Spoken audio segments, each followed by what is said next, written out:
Today we gather for housing justice. Today we gather for racial justice. We gather today in 2023 and must ask ourselves why we still need to have such gatherings. We have let down our neighbors.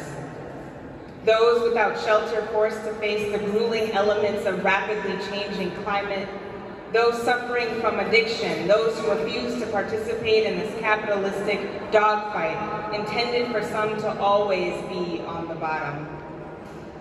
Those who have come to this country with the hope of a better tomorrow, the promise of the great American dream. We have let down our neighbors. Those in zip codes where the area median income is less than $50,000 and the numbers of Black, Brown, Indigenous, and immigrant communities exceed 40%. We have let down our neighbors as we have allowed our cities right here in this state to turn their backs on low-income neighborhoods where calls to the police have gone unresponded to for decades, where calls to the police have led to increased violence or death. We have turned our backs on those who have lost hope because the system had already declared them undeserving of human dignity. Our systems, our governing bodies predetermine who would have the right to home and shelter, who would have a right to valuable education, who would have a right to health care. It was predetermined who would have access to affordable and dignified housing. And if you were forced by redlining, because of the color of your skin, because of anti-Blackness, into a particular zip code with little to no options to participate in home ownership, it was predetermined that you would not be valued, that you would not be humanized, that you would rarely, if ever, be offered the opportunity for peace and dignity in your community, in your neighborhood, or in your home. We have turned our backs on those communities who have for the longest been pushed out to the margins of this community. We have aggressively turned our backs on those who have faced the longest systemic and systematic police brutality, segregation, and discrimination. We have aggressively turned our backs and spat in the faces of those this government has long denied access and opportunity through poorly funded education and the disinvestment of businesses, foundation support, and community-centered programming. It is clear that what was called the social revolution of the 1960s must continue today. Although many are tired, many are weak, beaten down by the system insistent upon robbing us of life, liberty, and the pursuit of happiness, it is clear that not all of us are free.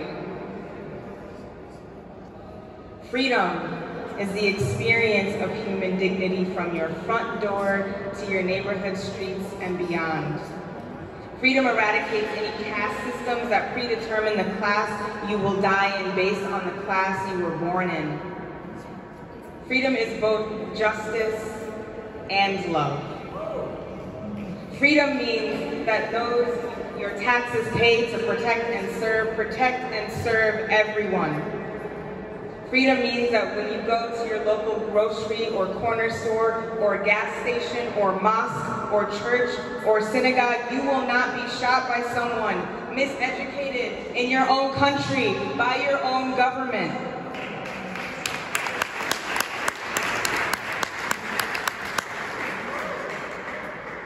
Freedom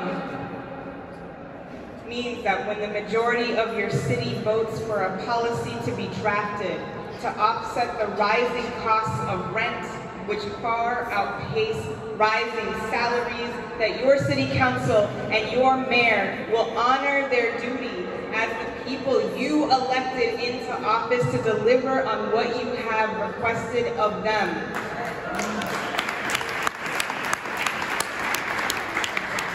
And freedom recognizes that when they don't, we will remind them of our power by removing them from office and electing those we can trust to act upon the will of the people.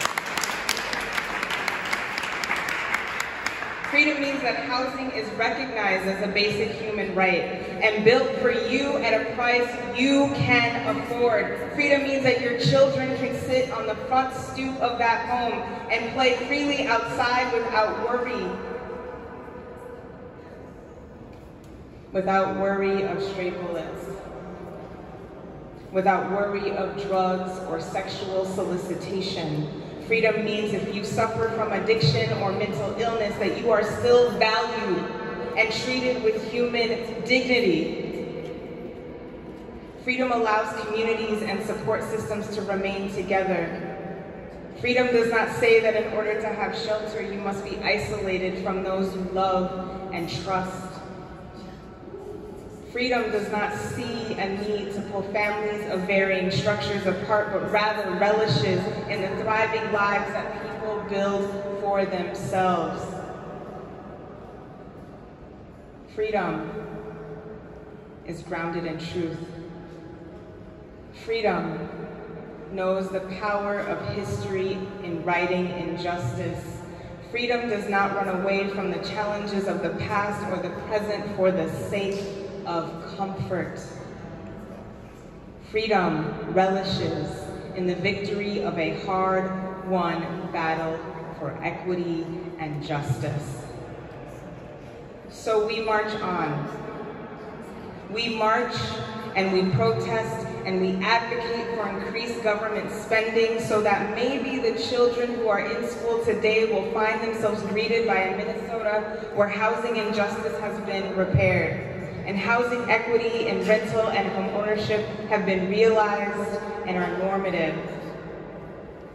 We march on so that those children whose parents are too afraid of what's going on in their neighborhoods to allow them to sit on the front stoop will find themselves greeted by a Twin Cities that have a coordinated response to drug and sexual solicitation activity, effective de-escalation tactics, and mental health and addiction supports. We march on to reclaim our blocks, our cities, our states, and our governments. We march on in order to liberate our long-held systems of injustice, anti-blackness, and racism. We march on because, as Bayard Rustin, the Black queer organizer of the first March on Washington, once proclaimed, when an individual is protesting society's refusal to acknowledge his dignity as a human being, his very act of protest confers dignity upon him. We march to reclaim our dignity, our humanity, our peace, so that one day our children will know they can put their energy into a different fight, because this one has been won. We passed a historic $1 billion housing bill this year, and while this is monumental for the state of Minnesota and the country, we know that it is not enough. And we cannot stop there. Tent encampments continue to grow. Affordable housing stock is not meeting the need of our low-income neighbors, and the Black and white homeownership gap increases. $1 billion is only the beginning, because it has to be.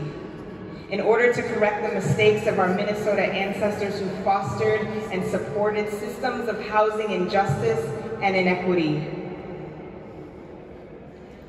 Martin Luther King Jr. said, "We refuse to believe that there are insufficient funds in the great vaults of opportunity of this nation.